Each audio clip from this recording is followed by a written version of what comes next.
अभंगामध्ये जगद्गुरु तुकोबाराय जीवनामध्ये जे साधन केलं आणि साधन केल्यानंतर जे साध्य प्राप्त झालं त्या साध्य झालेल्या प्राप्ताकडे पाहून जो होणारा आनंद आहे तो आनंद या अभंगामध्ये व्यक्त करतात.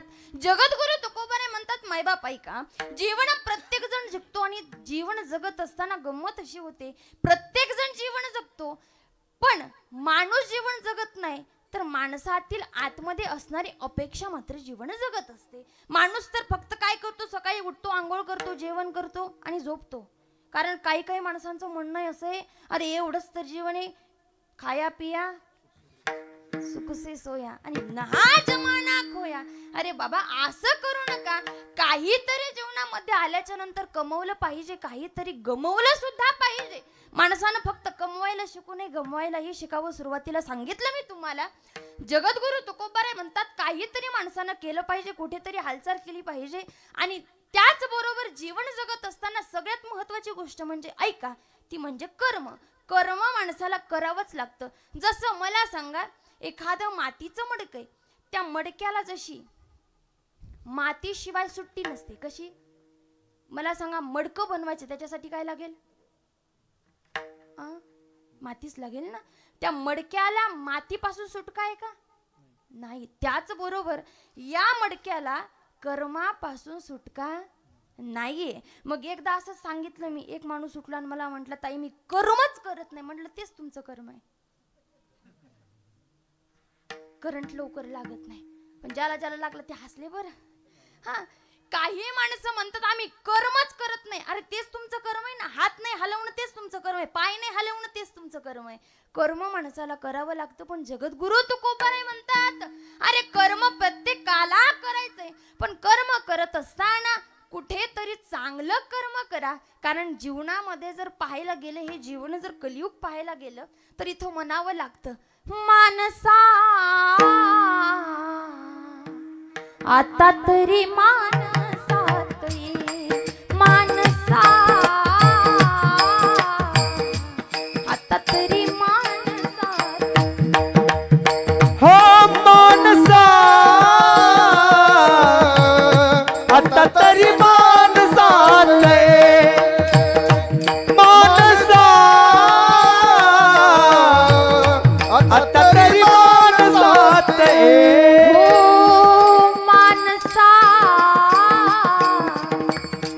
आता तरी मानसात मानसा आता तरी मानसात, मानसा आता तरी मानसात ये, मानसा मानसा आता तरी मानसात ये.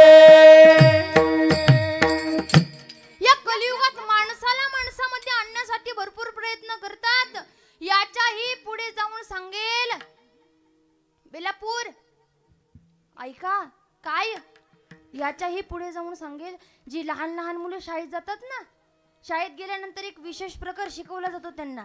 सकाळी असते परिपाठ असतो नाही का, आणि परिपाठामध्ये प्रार्थना असते आणि त्या प्रार्थनेमध्ये इवलीशी मुलांनी देवाकडे काय मागावं, काय मागावं? चॉकलेट मागावं, पैसे मागावेत, बिस्किट पुडा मागावं. पण ती मुलं, लहान लहान मुलं म्हणतात, हीच अमुची प्रार्थना अन हीच अमुचे मागणे, हीच अमुची प्रार्थना अन हीच अमुचे मागणे. मानसाने मानसाशी मानसा मानसाने मानसाशी मानसा समवागणे. धर्म जाती प्रांत भाषा द्वेष सारे संपुदे, एक निष्ठा एक आशा एक रंग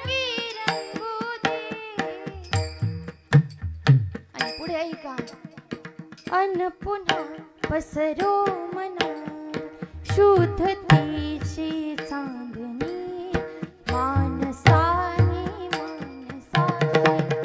मानसाचा एवढी मुलं म्हणतात अरे देवा अरे दुसरं काही नको आम्हाला फक्त एक गोष्ट आमच्यासाठी कर की माणसानं माणसामध्ये यावं. ही जगाची सत्य परिस्थिती. जगद्गुरु तुकोबाराय म्हणतात मायबाप परमार्थ करायचा आहे आपल्याला, पण परमार्थ करत असताना गमतीचा विषय असा की परमार्थ करत असताना देवाच्या आवडीचा परमार्थ करायचा जेणेकरून आपण केलेलं कर्म हे चांगलं होईल. आणि आपण कर्म चांगलं केलं की देवाला मात्र द्यावं लागतं. नाहीतर माणसं म्हणत असतात आपण चांगलं केलं की देवाला नाही, देवाच्या ऐ बेलपुरी काय पाटे ना तुमच्या. मग जे गोष्टी पाटे ते मोकळ्या मनानं बोला. आज आपली पार्टी की नाही महिला मंडळ. बरं सण पण आपलाच आहे. कोणाचा पोळा होता आज? हो तो पोळा यांचा आणि हा पोळा मात्र आपला. हे फार मोठं महत् भाग्य आहे का? हा काय म्हणत होते मी?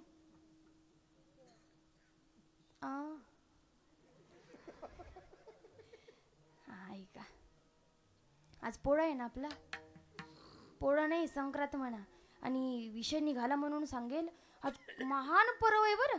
खूप मोठं पर्व नाही तर आपण हल्ली हा जो सण आहे हा आपण हलक्यात घेतो. म्हणजे हे विनोदाचा भाग सोडा, पण मकर संक्रांती हा फार मोठा सण आहे. आणि या मकर संक्रांती पासून आपल्याला भरपूर काही शिकायला भेटतं. मला सांगा तीळ ज्यांना दात नाही त्यांना खाता येतात का? वाटलंच प्रॅक्टिस करून बघा घरी गेल्यानंतर. पण प्रॅक्टिस करण्यासाठी 32 पाडावी लागेल. आणि एकदा पाडलेली येत ऐका त्याच्यामुळे प्रयोग करू नका बरं. हा ऐका हा तीळ हे ज्याला दात नाही त्याला खाता येत नाही. ते त्याला जरी खाता आले तरी त्याला भिजवून वगैरे किंवा पीठ वगैरे करून खावे लागतात. तीळ हे कडक असतात पण जेव्हा ते गुळात मिसळले जातात आपण काय म्हणतो तिळगुळ. आणि कसं बोलायचं मावशांनो? कसं बोलायचं? गोड गोड बोलायचं. पण फक्त इतरांनाच गोड गोड नाही बोलायचं, सासू सुनाला सुद्धा. नाहीतर संक्रांती दिवशी सुद्धा झटके मारतात या नाती. काय नाकात नत आणि नतीला मला येत नाही पण त्याच्यामुळे थोडा प्रॉब्लेम आहे बरं. ऐका पण मकर संक्रांतीचं महत्व असं. मकर संक्रांत साजरी का केली जाते तर आतापर्यंत आपल्याला थंडी वाजत असते, पण इथून पुढे सूर्य हा मकर राशीत प्रवेश करतो आणि तेव्हापासून मात्र थंडी कमी कमी होत जाते. आता काळच एवढा डेंजर झाला. इथं थंडीत पावसाळा येतो, पावसाळ्यात उन्हाळा येतो आणि उन्हाळ्यात थंडी वाजते. खरंय की खोटंय? मागे 2-3 वेळेस तर असं प्रकरण झालं होतं बघा. काळ उलटलाय आपला. पण मकर राशीत एकदा सूर्यानं प्रवेश केला की थंडी ही कमी कमी होत जाते आणि इथून पुढे मात्र उन्हाळा लागतो. आणि ऐका मकर संक्रांत आणि उद्या काय असतं? आता यांना विचारून फायदा नाही ना, त्याच्यामुळे तुम्हाला विचारावं लागेल. उद्या काय असतं?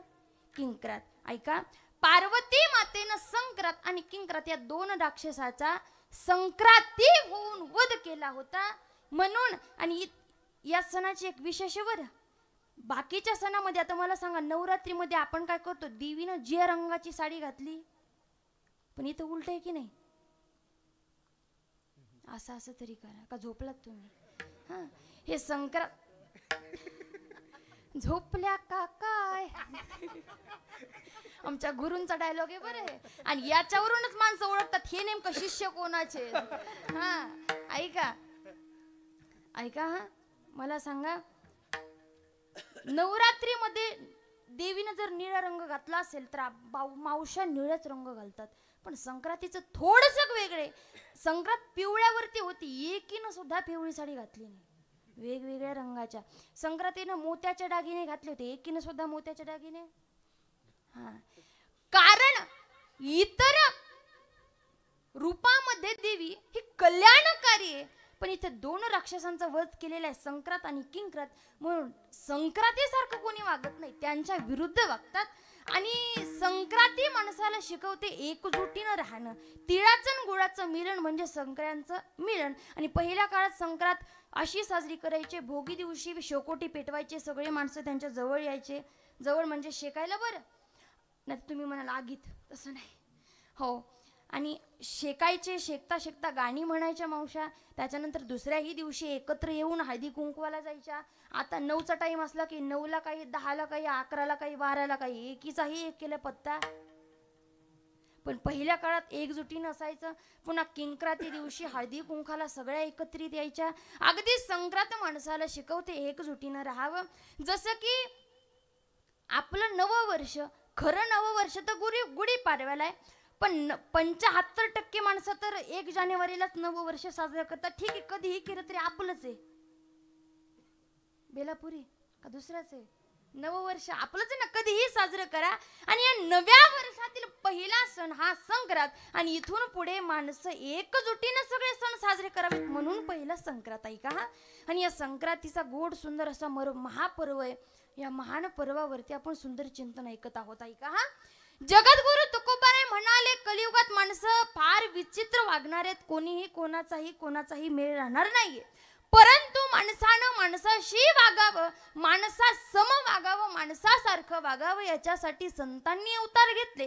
कारण ज्ञानोबाराय म्हणतात, मागली या जन्मा. हरिपाठ पाठ आहे का सिरियल तुझ्या हात? तेवढं येतं आपल्याला, पण हरिपाठ मात्र कोणाला येत नाही. ज्ञानोबाराय म्हणतात, मागील या जन्मा मुक्त झालो, मागच्या जन्मात आम्ही मुक्त झालो होतो, पण पुनर्जन्म मी तुमच्यासाठी घेतला. अवतार पांडुरंग नाव ठेविले ज्ञानी, आरती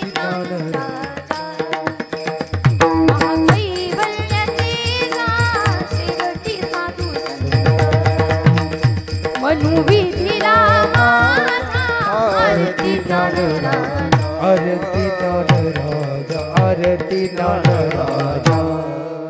अवतार पांडुरंग अवतार घेतला. अवतार घेऊन जगासाठी समर्पण केले. अहो एवढं समर्पण केलं, एवढं समर्पण केलं, एवढं समर्पण केलं, पण त्यांचं समर्पण जगाला समजलं नाही. हा मात्र थोडा फॉल्ट आहे बरं. इकडे लक्ष द्या. समर्पण हे बऱ्याचशा जणांनी केलं, पण ते समर्पण मात्र आपल्याला समजलं नाही. ऐका, ज्ञानोबारायांनी भरपूर समर्पण केलं. माणसाला जगायचं कसं शिकवलं, बोलायचं कसं शिकवलं. नवे तर माणसालाच नाही, रेड्याला सुद्धा बोलवलं. हे काय कमी समर्पण आहे का? आणि हे कोणालाही शक्य होत नाही. मला सांगा, तुम्ही ठेवा बरं एखाद्या रेड्याच्या हात मुखावरती, येतील का वेद? अजिबात नाही. कारण समर्पण नाही ना आपलं, भक्ती नाही. भक्ती लागते, शक्ती लागते, तेव्हा कुठेतरी त्या गोष्टी घडत असतात. ऐका मायबाप, ज्ञानोबारायांनी समर्पण केलं जगासाठी, तुकोबारायांनी समर्पण केलं जगासाठी, नाथबाबांनी समर्पण केलं जगासाठी, सावता माळ्यानं समर्पण केलं जगासाठी. सावता माळ्याने तर हे शिकवलं की देवाकडे जाण्याची गरज नाही, देव घरी येतो त्याच्यासाठी निस्सीम भक्ती असावी लागते. कारण थोर हो हो हो प्रेमाचा भुकेला, थोर हा हा प्रेमाचा भुकेला. हो थोर प्रेमाचा भुकेला, थोर प्रेमाचा भुकेला. हाची दुष्काळ मिळत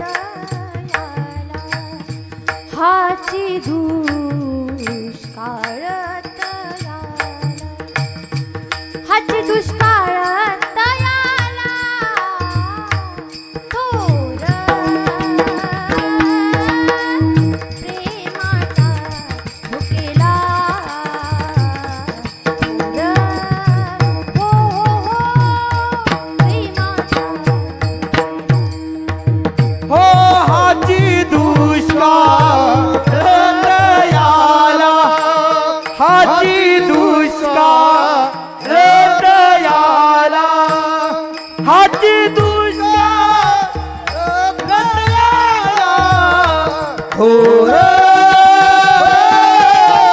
प्रेमाचा भुकेला थोर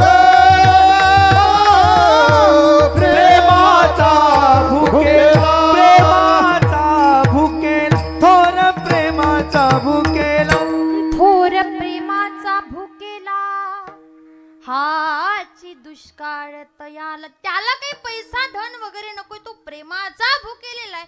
आणि प्रेमानं देवाला आखडता येतं. ऐका देवा बळे आकळे एरवे ना कळे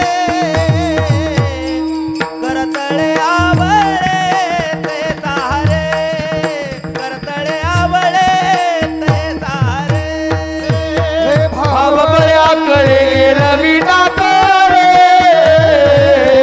करतळी आवड तैसा हरी करतळी आवड तैसा हरी तैसा हरी तैसा हरी तैसा हरी. भाव बळे आकळे देवाला आखळण्यासाठी कुठली प्लॅस्टिकची किंवा लोखंडाची किंवा सोन्याची साखळी नकोय. कशानं आखळायचा तर भाव बळे आखळे. अरे भावानं देव आखळता येतो. मला सांगा, भावानं देव आखळता येतं, जग आखळता येत?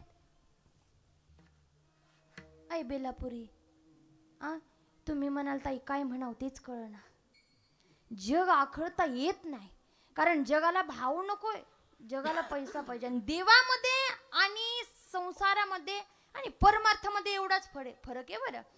पण दोन्हीही ठिकाणी दोन्हीही गोष्टी लागतात, त्याच्याशिवाय होऊ शकत नाही. कारण एका ठिकाणी फार गोड सांगितलं काय, पैशाविना संसार चालत नाही, भक्ती विन देव दिसत नाही.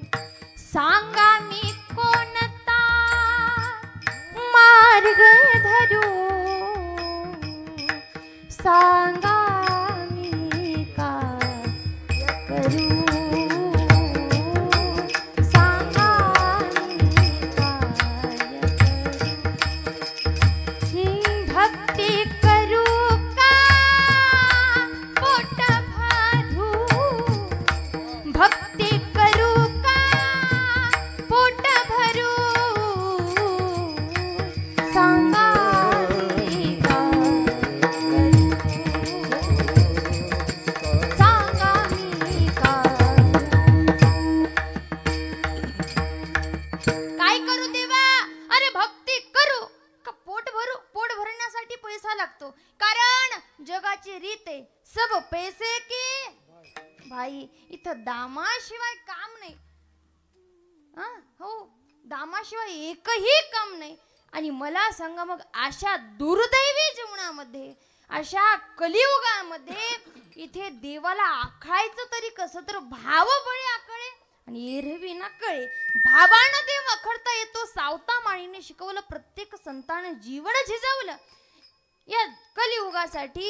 पण जगद्गुरु तुकोबाराय म्हणतात, अरे आम्ही ज्याच्यासाठी जीव तोडून प्रयत्न केले, ज्याच्यासाठी आम्ही साधन केले, ते साध्य झालंय. ती गोष्ट आज आम्हाला प्राप्त झाली आणि त्याचा आनंद किती. अभंगाचा प्रथम चरण. याचसाठी केला होता अट्टहास, याचसाठी केला होता अट्टहास, याचसाठी केला होता अट्टहास, याचसाठी केला होता अट्टहास, याचसाठी केला होता अट्टहास, याचसाठी केला होता अट्टहास, याचसाठी केला होता अट्टहास, याचसाठी केला होता अट्टहास. शेवटचा दिस गोड भावा, शेवटचा दिस गोड भावा, शेवटचा दिस गोड भावा,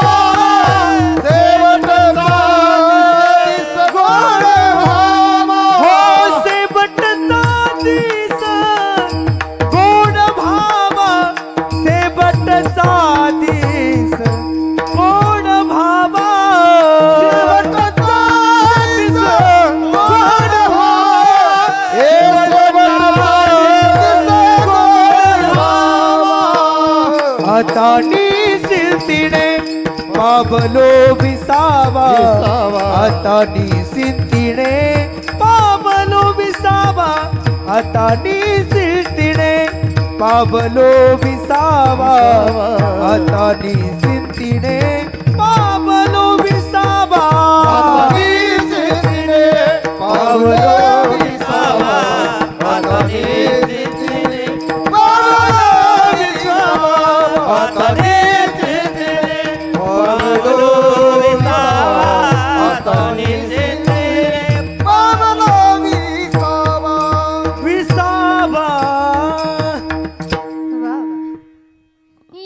साठी केला होता अट्टहास आणि शेवटचा दिवस गोड व्हावा. जगद्गुरु तुकोबाराय म्हणाले आम्ही याच गोष्टीसाठी अट्टहास केला होता. म्हणे कशासाठी अट्टहास केला होता जगद्गुरु तुकोबाराय तुम्ही? जगद्गुरु तुकोबाराय म्हणाले आम्ही पूर्ण जीवन झिजवलं त्यांच्यासाठी. अरे कोणासाठी झिजवलं जीवन? या माणसांसाठी झिजवलं म्हणे. यांच्यासाठी. त्यांचा तुमचा काही संबंध? बांधाला बांध नाही. मग काय संबंध? म्हणे आमचा एक संबंध आहे. तो कुठला संबंध? तेही भक्त आहेत आणि मीही भक्त आहे आणि त्या नात्यानं आम्ही भाऊ भाऊ लागतो. हा आमचा संबंध आहे. आणि त्याच्याहून पेक्षा मोठी गोष्ट म्हणजे मी त्याचा मोठा भाऊ लागतो. कारण कदाचित तो याच जन्मात माझ्या पांडुरंगाचा भक्त असेल आणि माझा भाऊ असेल. ऐका हा. पण मी गेल्या 5 जन्मापासून 5 युगापासून त्या पांडुरंगाच्या सोबत आहे म्हणे. म्हणून मी त्याचा मोठा भाऊ आहे म्हणे. असं मोठ्या भावाचं काय काम असतं? बेलापुरी काय काम असतं? आम्ही भावच ठेवले नाही म्हणा, मोठाही ठेवला नाही. ऐका जगाची रीत आहे. असो तिकडे काही आपल्याला जायचं नाहीये. पण मोठ्या भावाच्या नात्यानं त्याला योग्य दिशा दाखवणं हे माझं काम आहे. त्याला योग्य वाटेवरती लावणं माझं काम आहे. आणि सांगू तुम्हाला संताचा स्वभाव ऐका हा. जो कधी चांगली वाट निवडत नाही तो माणूस हा. जो फक्त चांगलीच वाट निवडतो तो देव. आणि वाईट वाटेला गेलेले सुद्धा वळवून चांगल्या ठिकाणी आणतात ते संत असतात. येतो कळबळा मनोनिया येतो कळबळा मनोनिया येतो कळबळा मनोनिया येतो कळबळा मनोनिया बुडत हे जन नदे कमी डोळा येतो कळबळा मनोनिया येतो कळबळा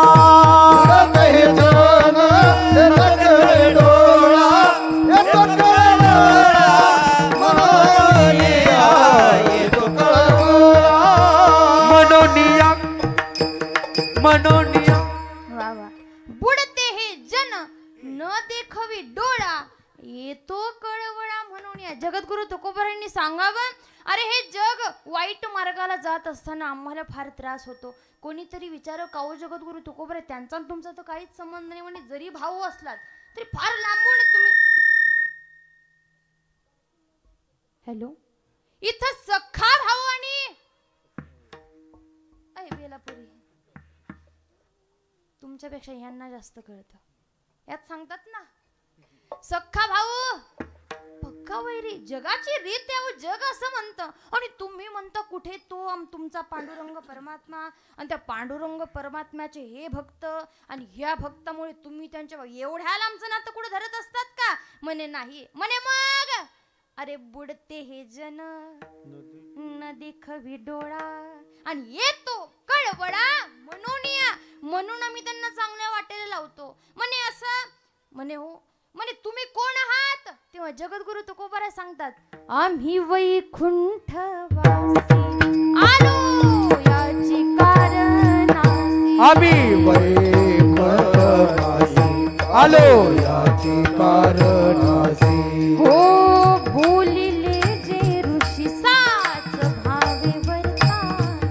हा बोलिले जे ऋषी साच भावे वर्ताया. झाडू संतांचे मार्ग. संतांचे मार्ग झाडू संतांचे मार्ग. झाडू संतांचे मार्ग. आम्ही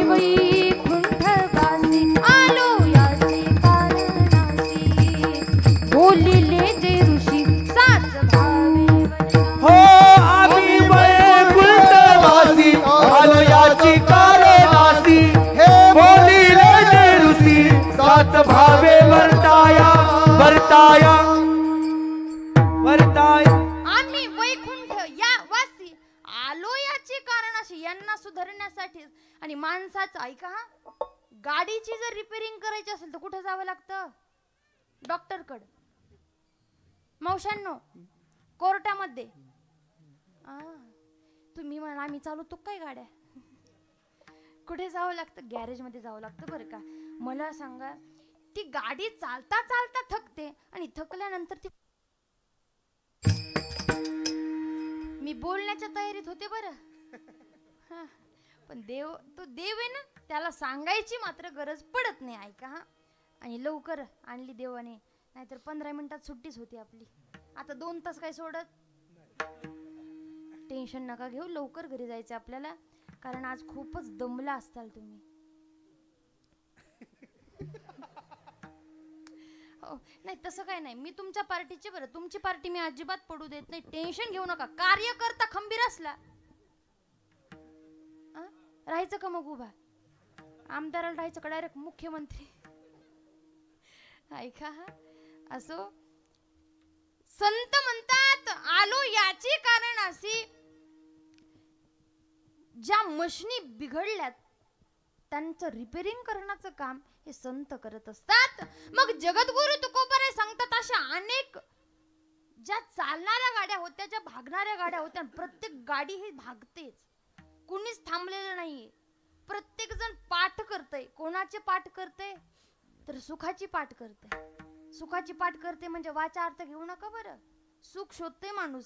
प्रत्येक जण सुखाच्या पाठीशी लागलेल्या प्रत्येकाला सुखाची हवे, प्रत्येकाला सुख हवं असं वाटतं, पण सुख मात्र नेमकं कुठे? सुख रूप ऐसा वा वा तुझा कोण सांगा हो, माझ्या पांडुरंग सारी खातो, माझ्या पांडुरंग सारी खातो. हो सुख रूप ऐसा तुझा कोणी सांगा, माझ्या पांडुरंगा सारी खातो, माझ्या पांडुरंगा सारी खातो, पांडुरंगा सारी खातो.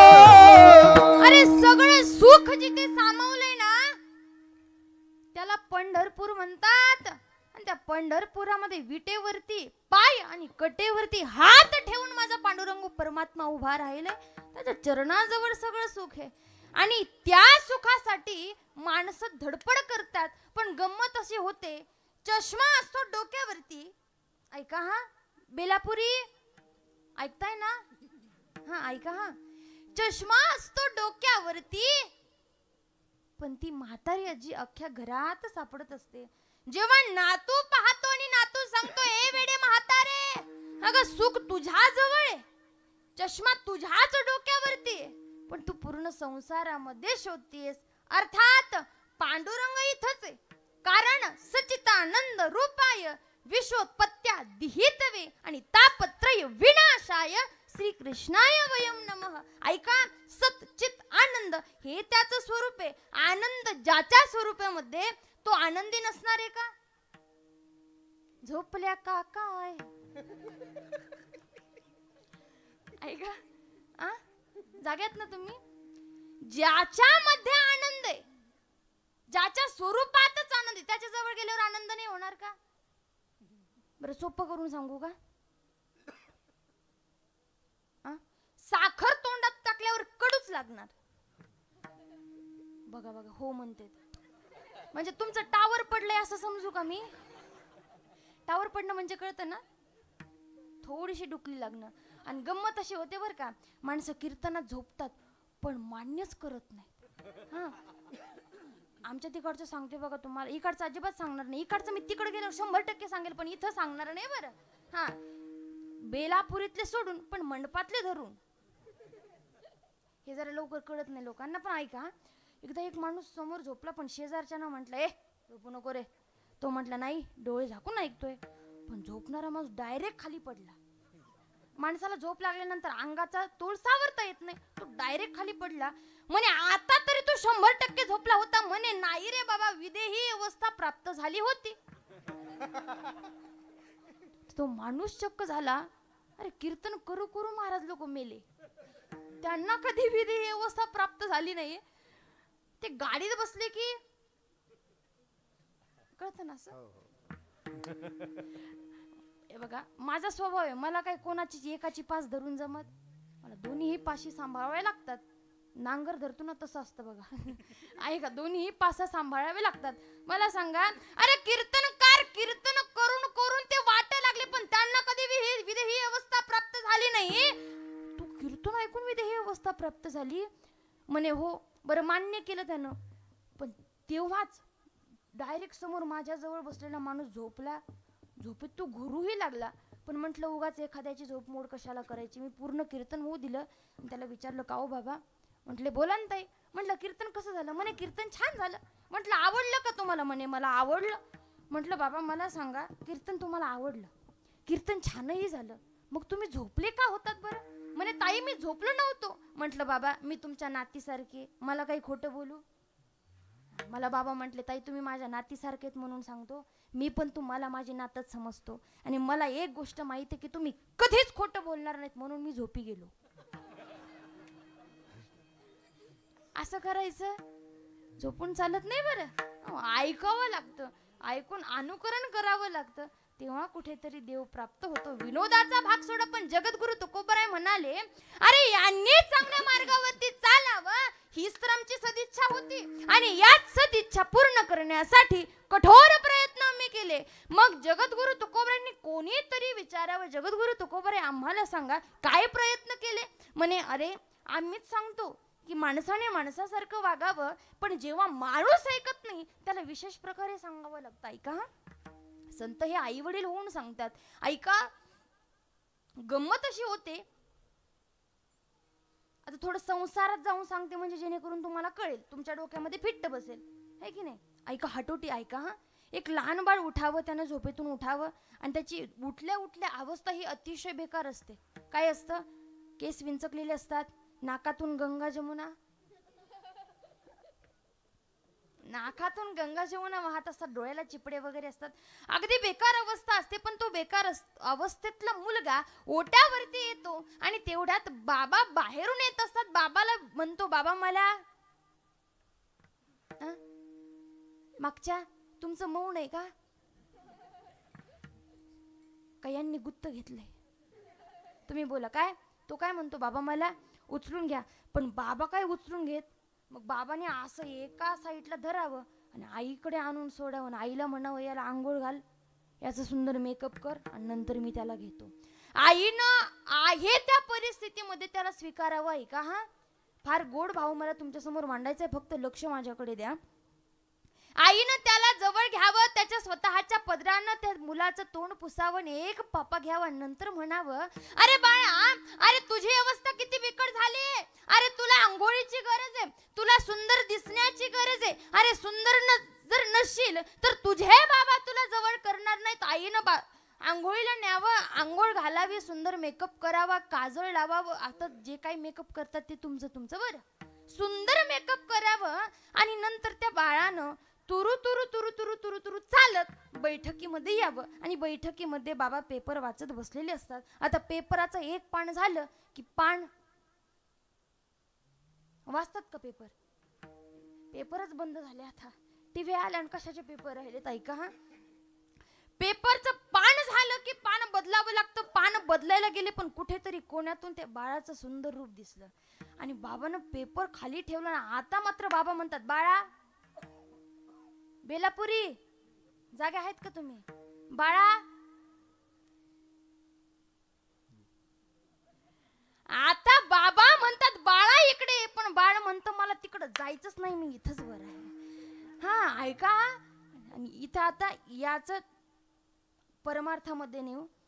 आपण पंढरपूरला जातो, पांडुरंगाला हात करतो, पांडुरंगा मला उचलून घे, पांडुरंग मला तुझ्या जवळ घे, पांडुरंगा मला फक्त तुझं व्हायचंय. पण पांडुरंग म्हणतो अगोदर तू घरी जा, घरी गेल्यानंतर संत रूपी आईकडे जा, आईकडे गेल्यानंतर आंघोळ कर, अंगावरचे 6 विकार धुवून टाक आणि मग माझ्याकडे. पण गंमत अशी होते, संताकडे जातो तो आणि संताकडे गेल्यानंतर परमार्थात रंगतो तो, परमार्थात रंगल्यानंतर पंढरपूरला जातो तो आणि पंढरपूरला गेल्यानंतर देव म्हणतो वरती ये, पण बाळ म्हणतो अरे तूच तर आमच्या भजनामध्ये वैकुंठाहून इथं येतोस ना, आम्हाला कशाला वरती नेतोस? आता काही आम्ही वरती येणार नाही. गंमत ही संत म्हणतात याच कारणासाठी आम्ही आलो होतो आणि आता मात्र आमचं साधन संपलेलं आहे. माणसाची कीर्ती चराचरामध्ये राहावी. आज बाबांना सुद्धा वाटत असेल की भरपूर संसार केला, भरपूर परमार्थ केला, पण मी गेल्यानंतर कुठेतरी माझं नाव माझी मुले घेतायत, माझं नाव पूर्ण गाव ऐकतंय आणि माझ्या पुण्यस्मरणाचं कीर्तन पूर्ण गावानं बसून ऐकावास धन्यता वाटत असेल त्यांना. आणि गमतीचा विषय आहे का, एकतर माणसाचा स्वभावी माणसाला जन्मता कधी धन्यता वाटतच नाही. मला सांगा, रस्त्याच्या कडेनं तुम्ही चाललात, ऐका हा, रस्त्याच्या कडेनं तुम्ही चाललात आणि तुम्हाला जर जांभळ्या कलरची नोट, कळते ना, किती रुपयाची? 100. हा, हुशार आहेस तू. ऐका हा, मला सांगा, जांभळ्या कलरची नोट जर तुमच्या तिथे पडलेली असेल, तुम्ही उचलाल का? नाही.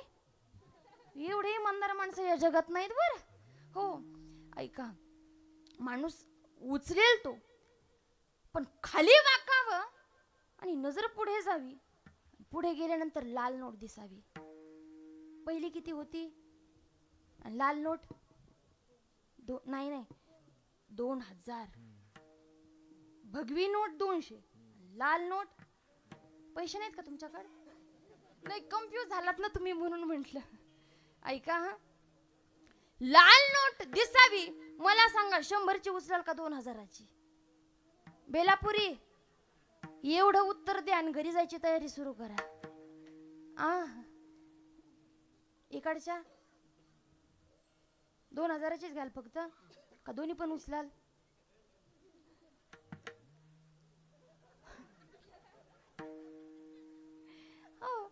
माणूस दोन्हीही उचलतो बरं, कारण आणि दोन्हीही उचलल्यानंतर घरी गेल्यानंतर बायकोनं म्हणावं, अहो संक्रांत आली, जरा 4-5 हजार रुपये द्या. त्याच्या मनात विचार यावं, तिथं 2च हजार का सापडले बरं? बोलणं कळतंय ना माझं? त्याच्या मनात विचार यावा, 2000 सापडले त्याला, त्याच्यात कष्टाचे नाहीयेत, कमाईचे नाहीयेत, पण बायकोने पैसे मागितल्यानंतर विचार यावा, अरे 2च हजार का सापडले? 5000 सापडले असते तर सोन्याहून, दुधात. शांतता कधी लाभत नाही, पण खरी शांतता कशामध्ये? तर आपल्यामुळे इतरांचं कल्याण व्हावं.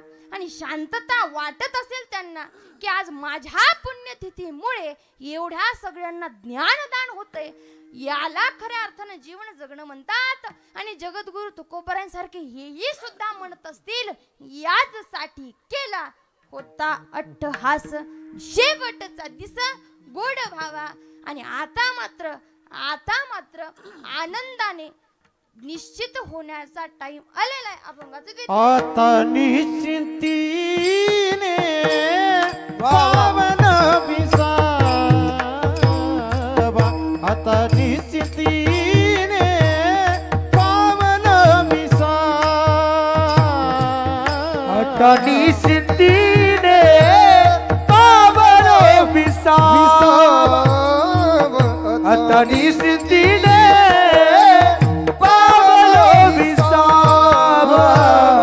आता निश्चिंतीने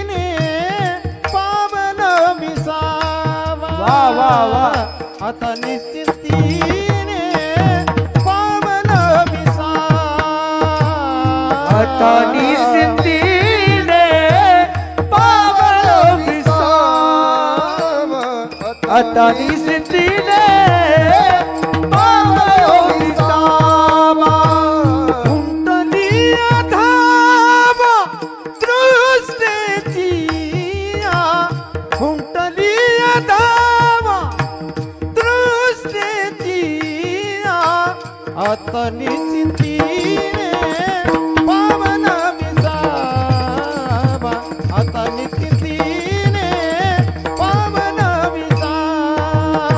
कुंडली धावा दृष्टीची, कुंडली धावा दृष्टीची, आता निश्चिंतीने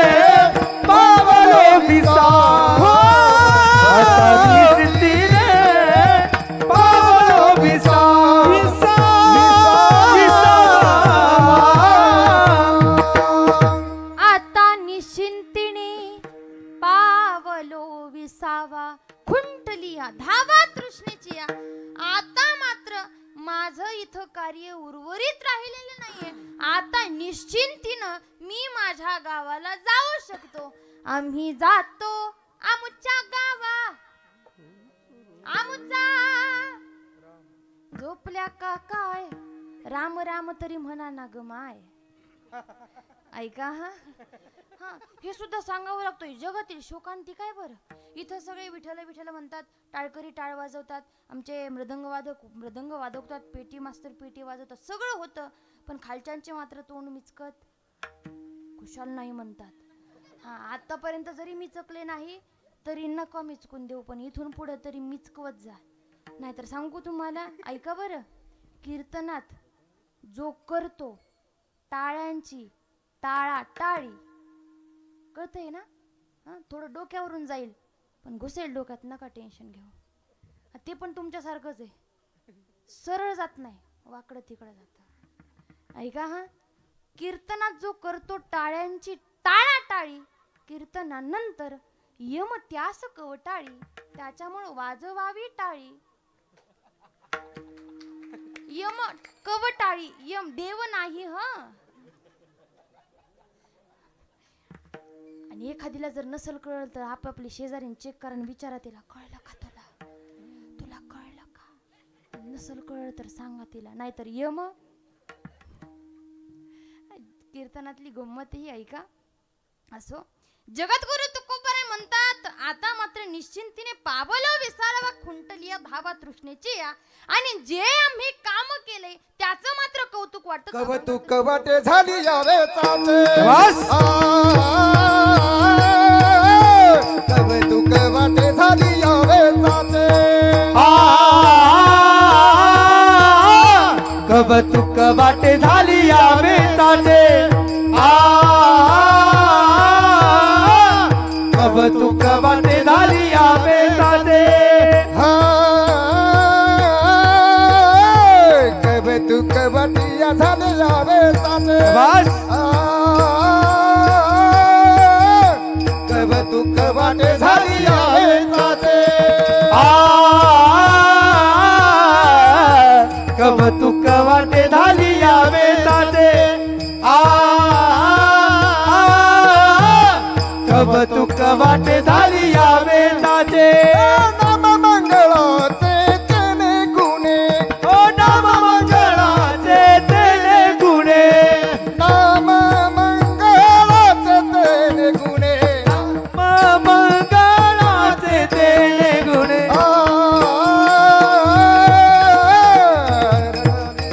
पावलो विसावा आता निश्चिंतीने पावलो विसावा, आता निश्चिंतीने पावलो विसावा, आता निश्चिंतीने पावलो विसावा, पावलो विसावा, विसावा. वा वा, एकदा यांच्या सगळ्यांसाठी टाळी वाजवा बरं.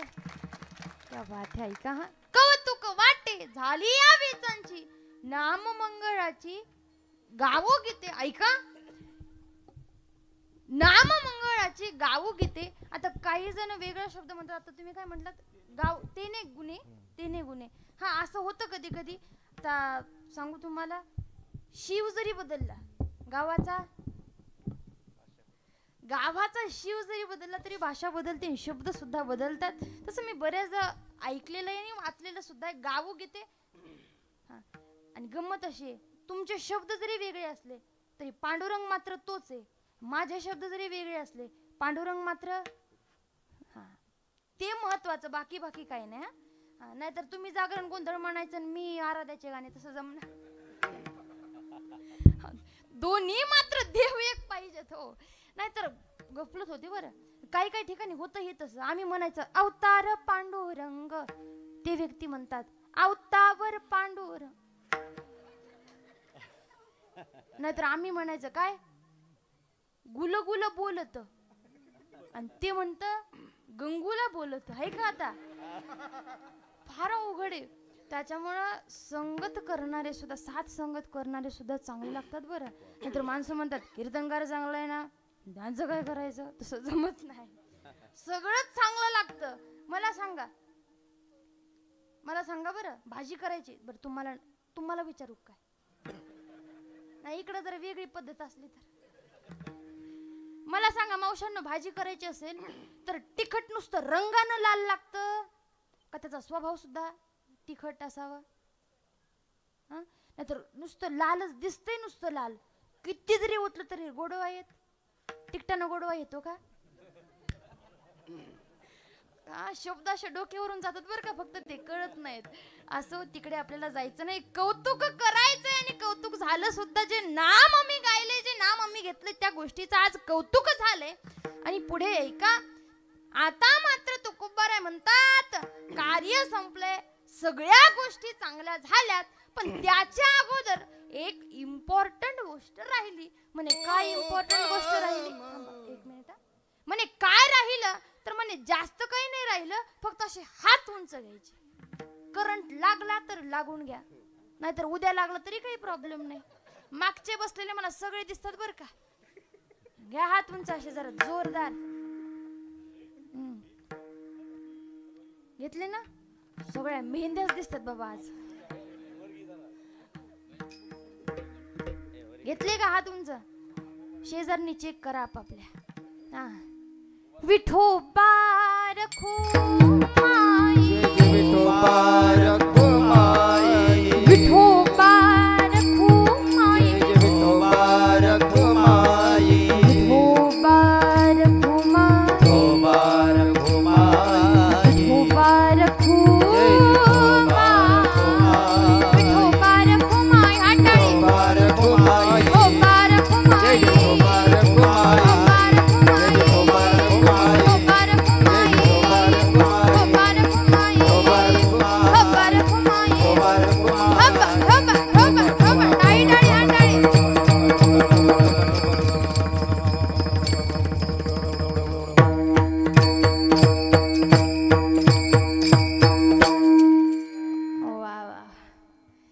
तुकोबाराय म्हणाले, हे भजन एवढा सुंदर होत, एवढा सुंदर होत. अरे किती सुंदर होत, तर जसं की नवरी मात्र अतिशय सुंदर असते. दिसायला काय म्हणतात, वेल्डिंग तुमच्या भाषेत आहे का नाही? लग्न असलं तर नवरीला सुंदर दिस असं म्हणावं लागत नाही. तसंच भजन केलं की ते गोड व्हावं असं म्हणावं लागत नाही. ऑलरेडी ते गोड होत असतं. अभंगाचं जाऊ म्हणे भक्ती म्हणली नोवरी,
आता निश्चिंतीने पावलो विसा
धावा तृष्णे जया कुंडलिया धावा तृष्णे जया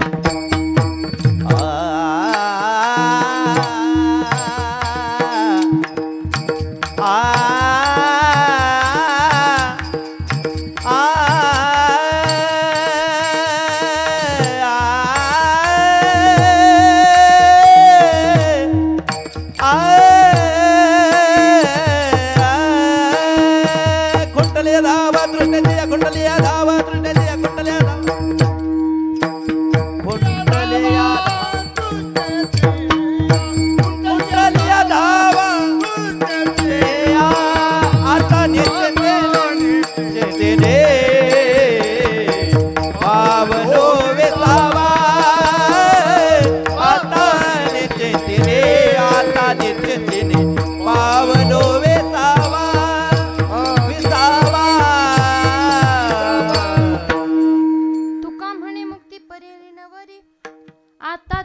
चारी मिळी खिळी मिळी आता निश्चिंतीने पावलो विसावा कुंठलिया धावा तृष्णेची. जसं माझ्या बुद्धीला जमेल तसं या अभंगाचा विस्तार करण्याचा मी प्रयत्न केलाय. आणि विशेष गोष्ट मला माझीच वाटते की खरंच कॅपॅसिटीच नव्हती आज कीर्तन करण्याची. पण सुरुवातीला मी सांगितलं तुम्हाला काय, तू वेडा कुंभार, आणि त्यानं सगळं धोकून नेलं बघा. सुरुवातीला सांगितलं कधी कधी दडपून नेता येतं, कधी कधी दडपणही येतं. आणि त्याचप्रमाणे पुन्हा एकदा सगळ्यांच्या चरणावरती नतमस्तक होते. आमची बोरगावची मंडळी ही इथं आलेली आहेत. त्याचबरोबर आमचे गोरक्षनाथ टेकडीवरचेही काही मंडळी इथं उपस्थित आहेत. आमचे आदरणीय दादाही असतील, अमोल दादा असतील, सिस्टीमवाले बाबा असतील, आमचे उत्साह दादा असतील. आता सगळ्यांचे नाव पुन्हा एकदा घ्यायचं म्हटलं की इथंच भजन होईल आपलं.